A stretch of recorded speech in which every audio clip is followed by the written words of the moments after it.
Olá, tudo bem? Estamos juntos novamente. Que bênção, não é? Bênção poder estudar a Palavra de Deus. Esta é a Escola Bíblica Dominical da Igreja Batista de Barão da Taquara.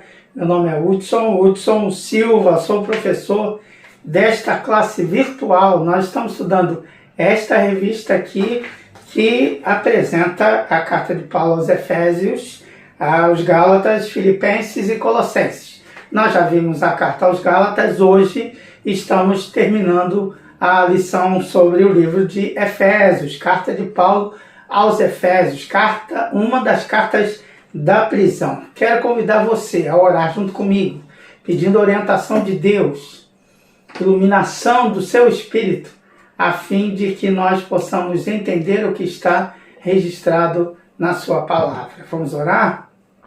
Senhor, nós te pedimos em nome de Jesus, que Tu nos ajudes, que Tu nos esclareça, que Tu nos orientes e que o Senhor mesmo coloque as Suas palavras traduzidas na minha boca. Eu quero, Senhor, ser fiel ao que a Tua palavra nos ensina. Então me ajuda a fazer isso. Preciso de Ti. Nós oramos assim, em nome de Jesus. Amém. Amém. Ok, nós já caminhamos um pouco sobre a carta de Paulo aos Efésios. Você lembra lá? Qual era mesmo o nome da deusa lá daquela região de Éfeso? É Diana, não é? A Diana, caçadora, é aquela deusa também da fertilidade. Então você sabe também que essa carta, só recordando, tá? Que essa carta foi escrita, mas ela era uma carta circular.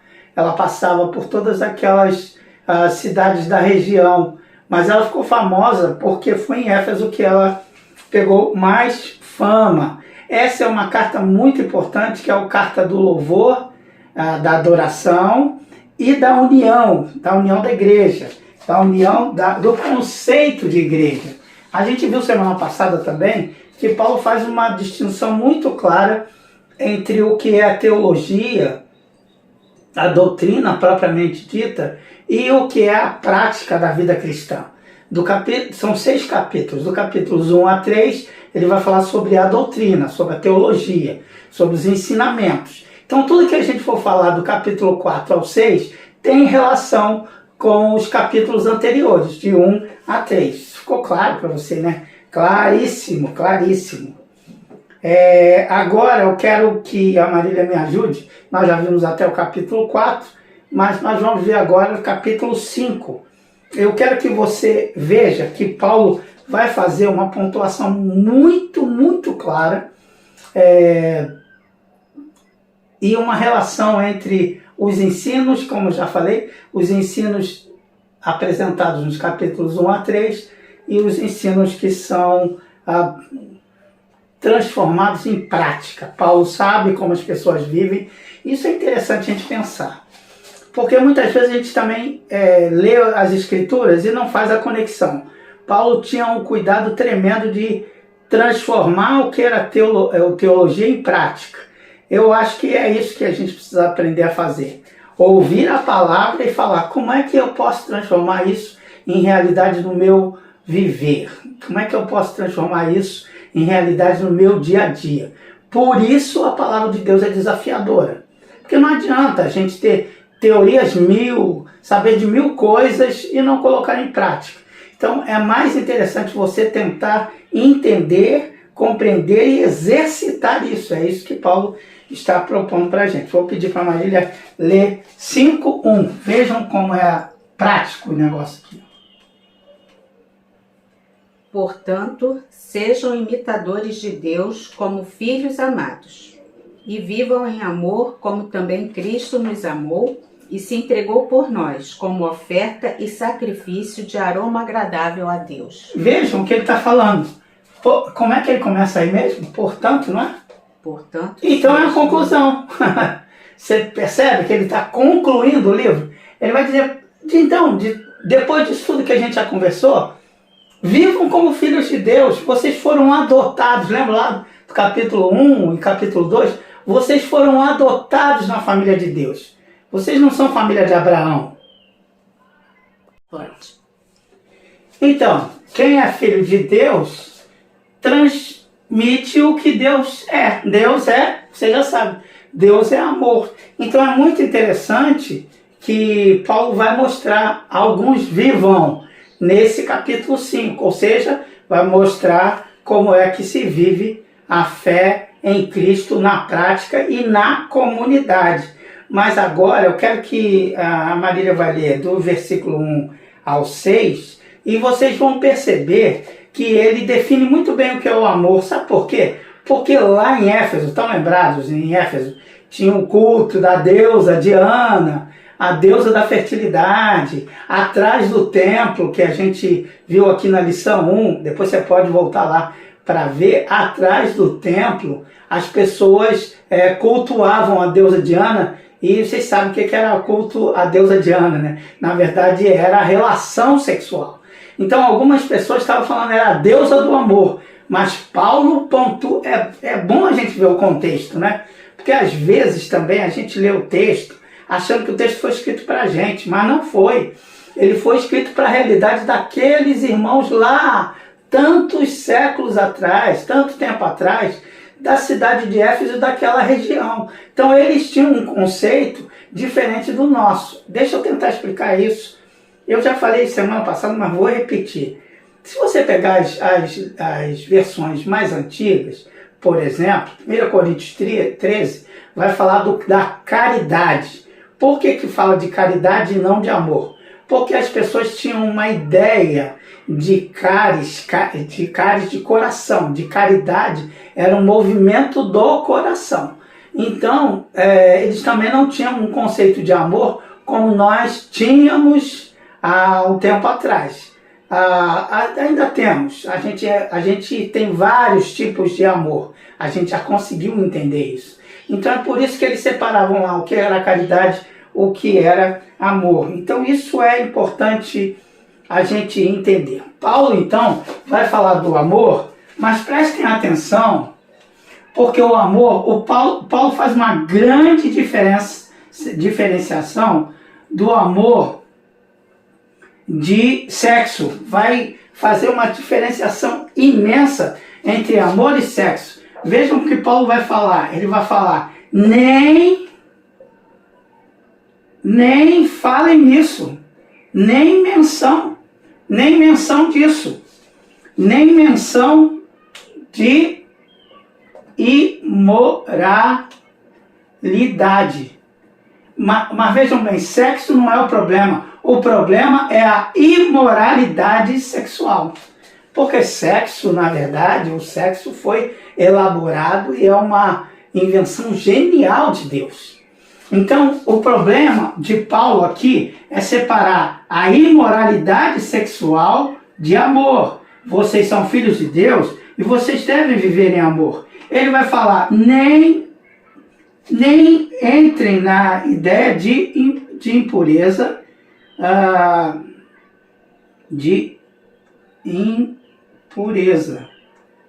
nem imoralidade, nem impureza, nem cobiça.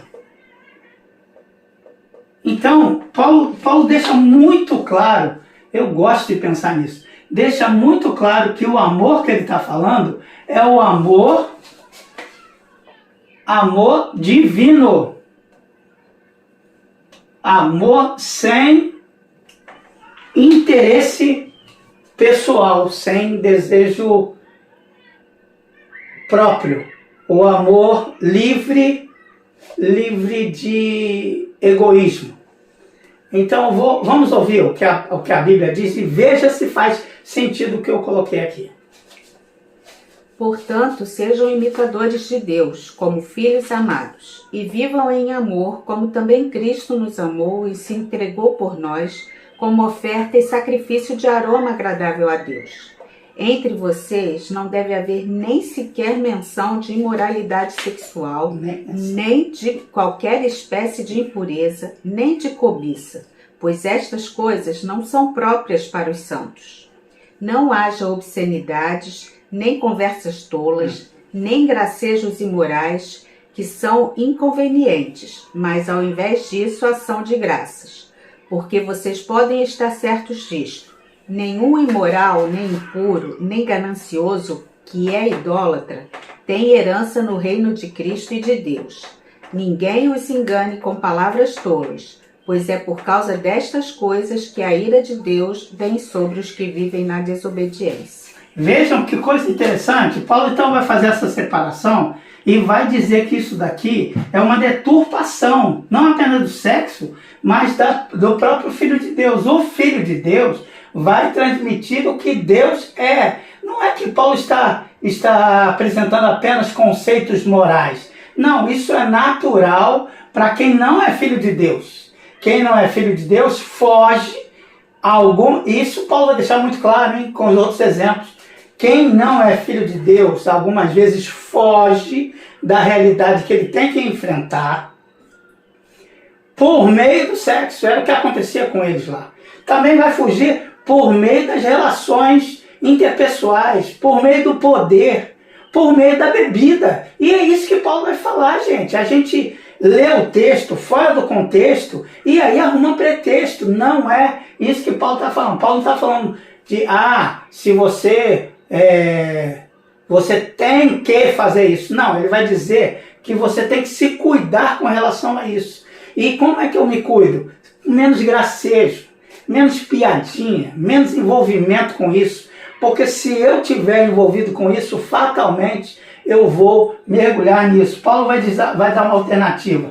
Ao invés de você se envolver com isso, mais gratidão a Deus pelo que ele fez por você. Mais gratidão a Deus pelo dom da vida. Mais gratidão a Deus pela salvação que você recebeu disso. Eu quero que você leia o texto para que você veja se faz sentido o que eu estou transmitindo para você. Essa é a minha grande preocupação. Vejam, ele vai, depois que ele conclui esse raciocínio, ele vai voltar ao vivam. Então é prática mesmo. Vou pedir a Marília para ler agora, espera só um pouquinho, Efésios capítulo 5, verso de 8 a 12, ele vai dizer: vivam como filhos da luz. Olha que coisa interessante. Ele vai usar os dois conceitos joaninos. João trabalha muito com esses dois conceitos, luz e amor, mas é um conceito paulino, ou seja, um conceito apresentado pelos apóstolos, um conceito divino. Por que ele fala para a gente viver como filhos da luz? Porque quando tudo está às claras, a gente tem mais cuidado. Quando o cenário é claro, você não pode fazer as coisas às escondidas. E quando eu começo a pensar em relações feitas às escondidas, são relações imorais, são relações visando a impureza, não apenas do sexo, mas de todo tipo de falcatrua, de impureza. Tirem a câmera está filmando. Então é isso que Paulo vai falar. Tudo às claras, Paulo vai dizer, tudo às claras, tudo visível, e a gente precisa ser sábio para aproveitar as oportunidades. Às vezes a oportunidade passa e a gente deixa a oportunidade passar, mas ele vai dizer, não, façam isso. Aproveitem as oportunidades, Então o primeiro conceito que Paulo fala é de amor. O segundo conceito que Paulo deixa muito claro é de luz. Eu vou pedir a Marília para ler então, capítulo 5, versículos 8 a 12. Porque outrora vocês eram trevas, mas agora são luz no Senhor. Vivam como filhos da luz, pois o fruto da luz consiste em toda bondade, justiça e verdade. E aprendam a discernir o que é agradável ao Senhor. Não participem das obras infrutíferas das trevas. Antes, exponham-nas à luz, porque aquilo que eles fazem em oculto, até mencionar é vergonhoso. Vejam o que Paulo está falando, que até mencionar o que eles fazem às escondidas é vergonhoso. Então ele vai falar, façam tudo às claras, e o princípio é bondade, justiça e verdade. É a história lá das três peneiras, né? Será que isso é bom? Será que isso faz bem? Será que isso é verdade?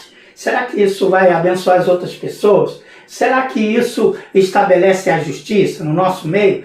É convivência do grupo. Vocês percebam que isso não é uma questão de relação pessoal, mas é uma pessoa dentro do grupo.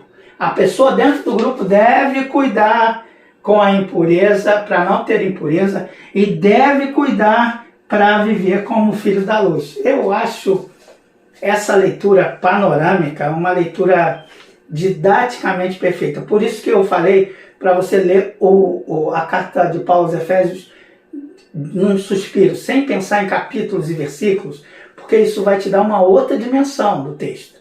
Pelo menos para mim foi assim. Eu espero que eu tenha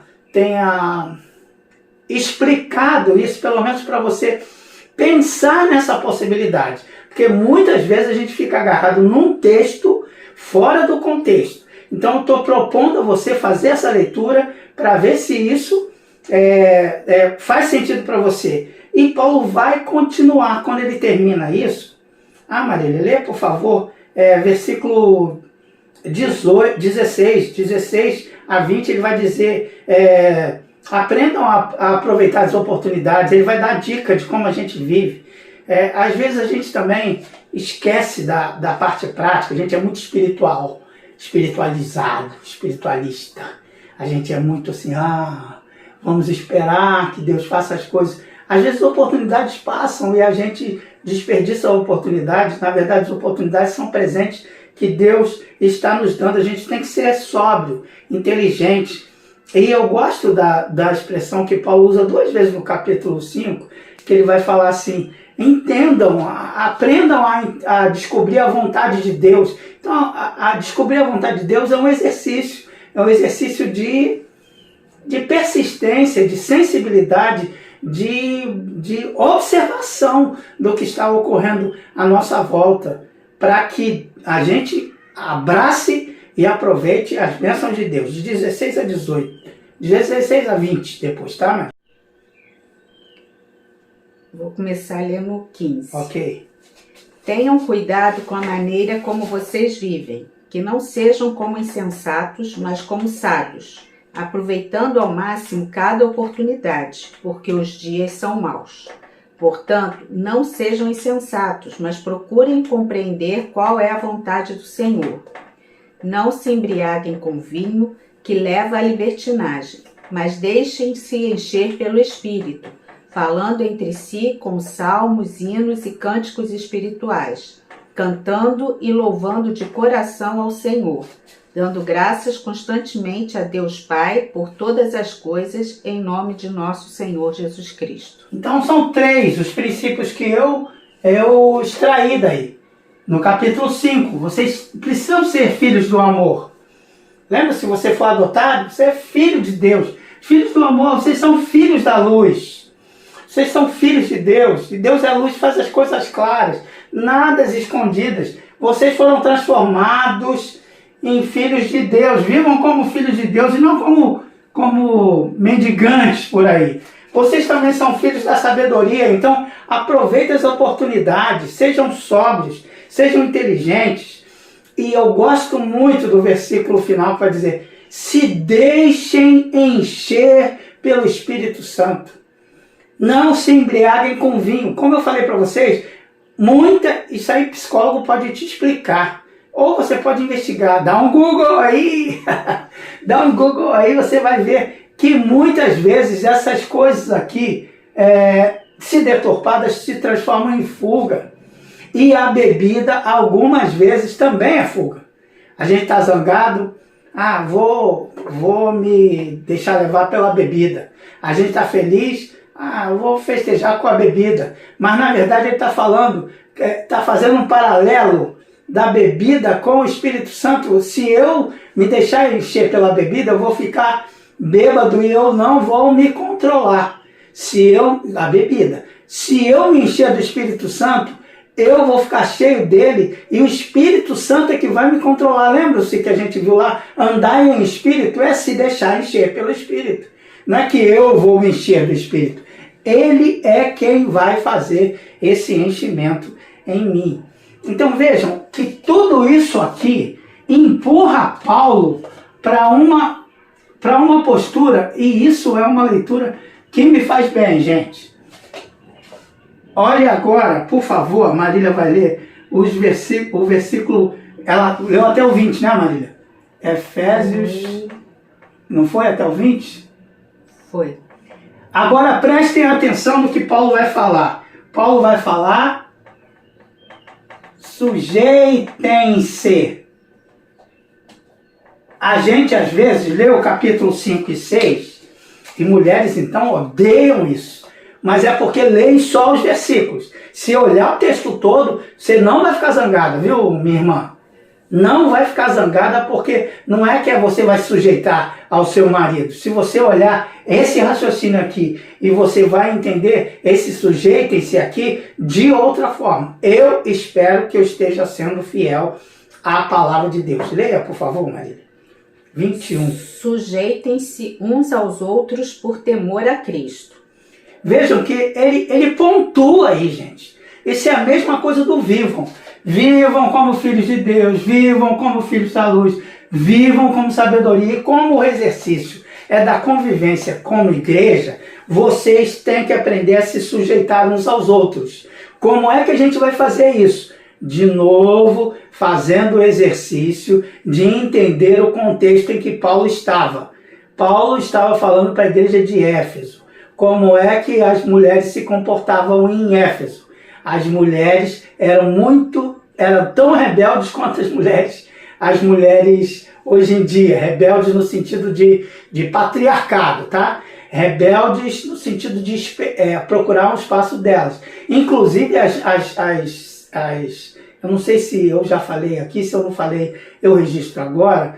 Era em Éfeso que tinha a grande quantidade de crianças abandonadas. E é fácil entender isso, porque as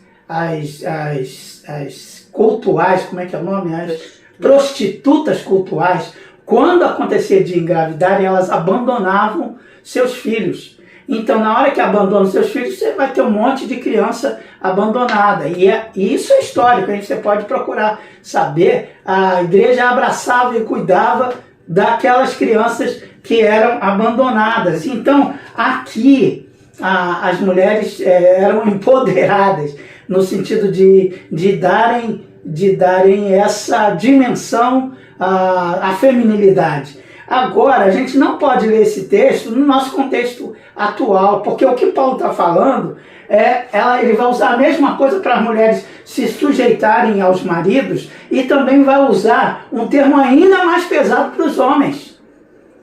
Então, eu gosto de pensar nisso daqui, que a Bíblia ela transcende as gerações em seus princípios. Agora, se a gente lê cheio de preconceito, a gente vai ser desonesto. Desonesto porque eu vou largar a bondade, vou largar a justiça, vou largar a verdade. E vou ler um texto fora do contexto para massacrar um ser humano que é semelhante a mim, uma mulher, por exemplo.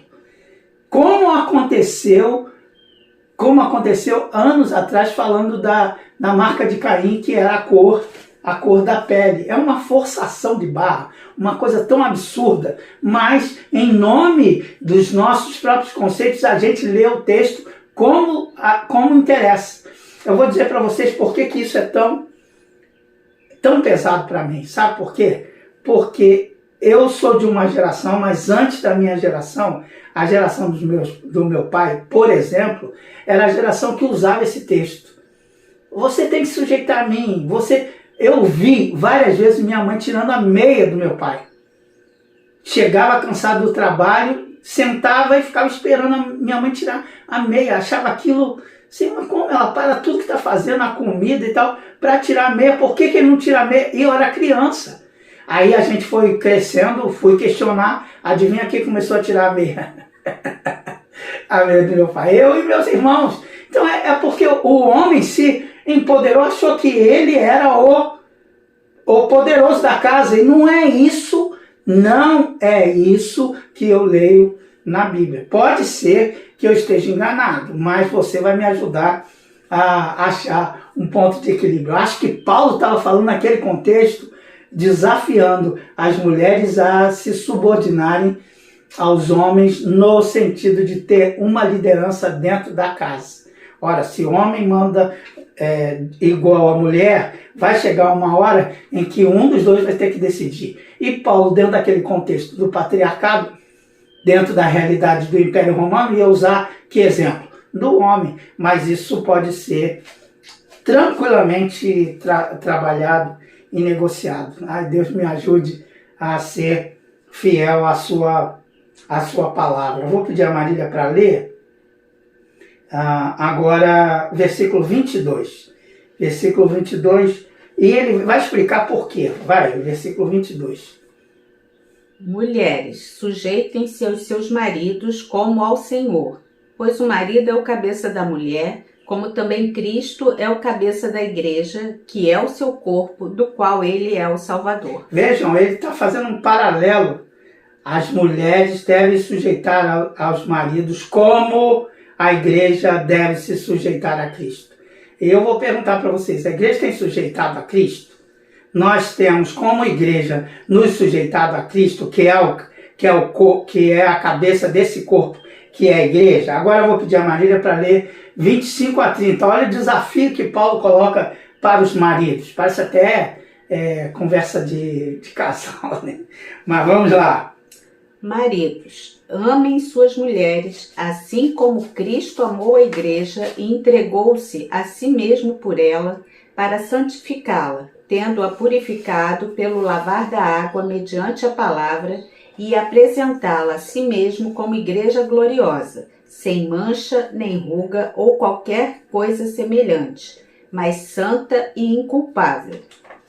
Da mesma forma, os maridos devem amar as suas mulheres como a seus próprios corpos. Quem ama a sua mulher, ama a si mesmo. Além do mais, ninguém jamais odiou o seu próprio corpo.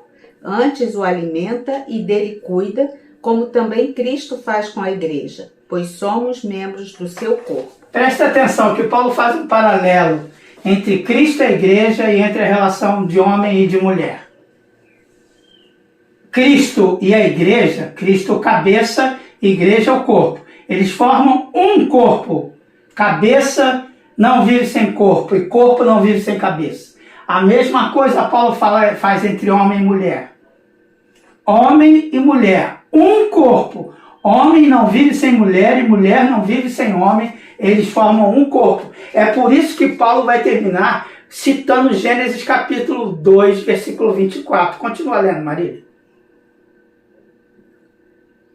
Por essa razão, o homem deixará pai e mãe e se unirá à sua mulher, e os dois se tornarão uma só carne. Então, vejam que os dois se tornam um. Então, esse sujeitem-se não tem nada de ser escravo, não tem nada de ser serviçal. Não é? Os dois trabalham juntos para serem uma só carne. Abra Gênesis 2, 24, Marília, por favor.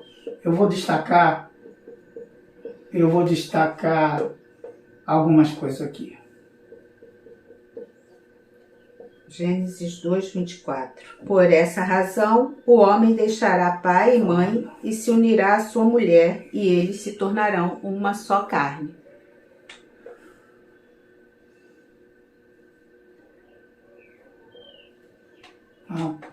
Pulei aqui, desculpe, espera aí um pouquinho. Vou escrever aqui mesmo. Unirá vem antes aqui.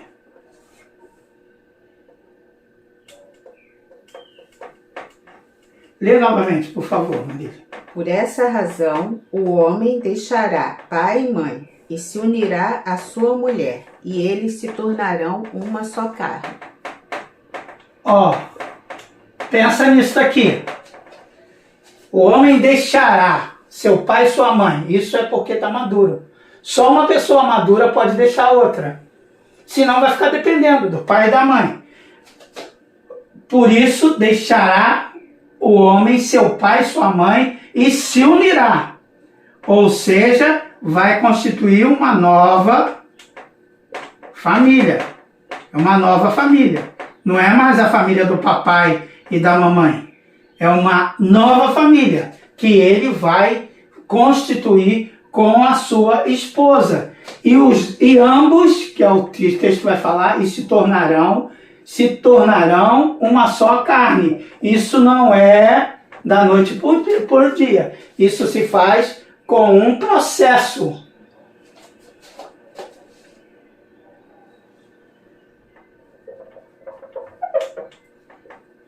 Isso se faz com um processo.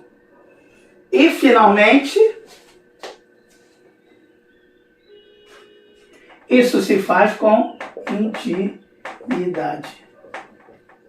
É uma relação de intimidade. Isso é casamento.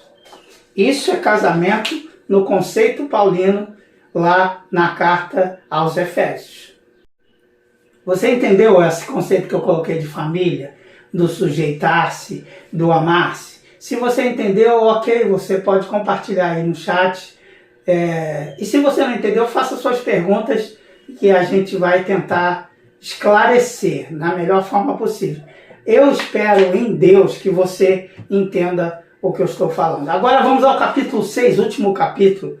E eu tive como embaixador do rei decorar Efésios 6, de 10 a 17. Eu vou pedir, enquanto eu desenho aqui, a Marília para ler Efésios capítulo 6. Mas antes, Marília, depois você vai ler Isaías 59. Leia Efésios 6, de 10 a 17. E vejam que ele está terminando o livro. Ele vai começar assim: finalmente, irmãos, fortalecei-vos no Senhor e na força do seu poder. E aí vai todo o texto. Pode ler, por favor. Finalmente, fortaleçam-se no Senhor e no seu forte poder. Vistam toda a armadura de Deus para poderem ficar firmes contra as ciladas do diabo. Pois a nossa luta não é contra pessoas, mas contra os poderes e autoridades, contra os dominadores deste mundo de trevas, contra as forças espirituais do mal nas regiões celestiais. Por isso, vistam toda a armadura de Deus para que possam resistir no dia mau e permanecer inabaláveis depois de terem feito tudo. Assim, mantenham-se firmes, cingindo-se com o cinto da verdade, vestindo a couraça da justiça e tendo os pés calçados com a prontidão do Evangelho da paz. Além disso, usem o escudo da fé, com o qual vocês poderão apagar todas as setas inflamadas do maligno. Usem o capacete da salvação e a espada do Espírito, que é a palavra de Deus. Agora leia Isaías, capítulo 59, versículos 16 e 17. Efésios 6, de 10 a 17. Leia, por favor. De 16 a 17. 16 e 17. Ele viu que não houve ninguém, admirou-se porque ninguém intercedeu. Então o seu braço lhe trouxe livramento e a sua justiça deu-lhe apoio. Usou a justiça como couraça, pôs na cabeça o capacete da salvação, vestiu-se de vingança e envolveu-se no zelo como numa capa. Você percebeu que Paulo está, na verdade, Paulo está, para os judeus, está citando Isaías, que eles conheciam muito bem, e para os romanos, eu acho isso genial, porque Paulo está... faltou o capacete. Paulo está apresentando para eles capacete. Aquela hora eu escrevi sobre o casamento no passado, depois eu botei no presente, se tornarão uma só carne, que é um processo. Não se tornaram, ok. Capacete vai ser a salvação. Confira aí se não é isso. A espada vai ser a palavra de Deus. O escudo vai ser... eu botei fé aqui é escudo. Ai, ai, aqui é escudo. É escudo. O escudo da fé. A couraça da justiça. A preparação do Evangelho da paz. Evangelho. O cinto da verdade, não é a Mulher Maravilha, mas é o cinto da verdade. Esta é a armadura de Deus apresentada pelo apóstolo Paulo. Agora pensa comigo aqui, ó. Pensa comigo, para aí, pensa um pouquinho comigo. Gente, se o conceito, aquele conceito que a gente acabou de falar de sujeitem-se e de ame-se, for contra alguma coisa disso, por exemplo, a justiça, sobre o Evangelho, que é a boa notícia, sobre a palavra de Deus, se for contra isso, não é palavra de Deus. A palavra de Deus é coerente no seu todo. Então, eu quero que você fique com essa imagem e fique pensando que Paulo faz a conexão e nós precisamos fazer a mesma conexão. A gente precisa ler o texto bíblico e perceber como Deus é generoso conosco, que revelou a nós a sua palavra e através dela a gente pode encontrar o caminho da boa convivência. E o desafio que Paulo propõe para a gente é a relação interpessoal. É a ideia de igreja. Não existe isso daqui isento, não existe isso daqui isento de convivência. Não existe ideia de igreja separada. Eu sou uma igreja. Não, eu faço parte de uma igreja. Esse é o grande desafio, viu? É porque eu sou um ala, mas você que é cristão igual a mim, você aprende a aperfeiçoar a mala e botar umas rodinhas para ser boa convivência. Você aprende a desenvolver a fé, a justiça, o evangelho e a verdade, e através da palavra de Deus e da salvação. Essa é a grande transformação. Entende por quê? Porque tanta exaltação a esse texto de Paulo aos Efésios. Essa carta é lindíssima. Essa carta começa com louvor, com adoração, depois com a revelação de que a ideia genial de Deus é transformar todos numa só ideia de igreja. E há um tempo atrás, há muito tempo atrás, eu ouvia uma música que me lembrei da letra dela agora. Se todos tivessem Jesus no coração, que bom seria. O mundo seria de paz e a aflição terminaria. Eu não entendo, sinceramente, eu não entendo como tanta gente se diz cristã e é tão malvada. Como tanta gente se confessa evangélico e não tem boa nova nenhuma para ninguém. Eu não entendo, sinceramente eu não entendo. E eu ouvi uma frase essa semana que eu quero compartilhar e quero terminar isso com você. Um rapaz que faz uma live sobre paternidade, que foi meu filho que me indicou, eu assisti 3 horas de live muito interessante, e ele falou isso no final da live, de uma forma muito, muito cuidadosa, até postei a frase porque eu achei muito forte. Ele diz: existem pessoas boas no mundo. Se você não as encontrou, seja uma delas. Rapaz, isso é evangelho puro. Existem pessoas boas no mundo, existem pessoas mudadas pelo poder do evangelho. E eu ouvi da minha sobrinha há algum tempo atrás, falar assim, só evangelho para mudar, e ele me mudou. Gente, é bom demais ouvir isso. Existem pessoas sendo transformadas pelo Espírito de Deus. Se você não as encontrou, seja uma dessas pessoas. Deixe-se moldar pelo Espírito Santo.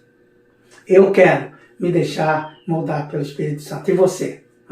Boa semana, que Deus te transforme e que Deus nos ajude a estarmos juntos na grande festa da alegria, que é a carta de Paulo aos Filipenses.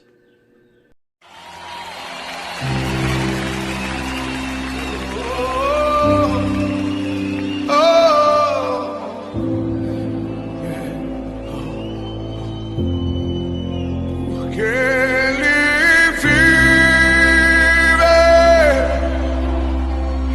posso crer.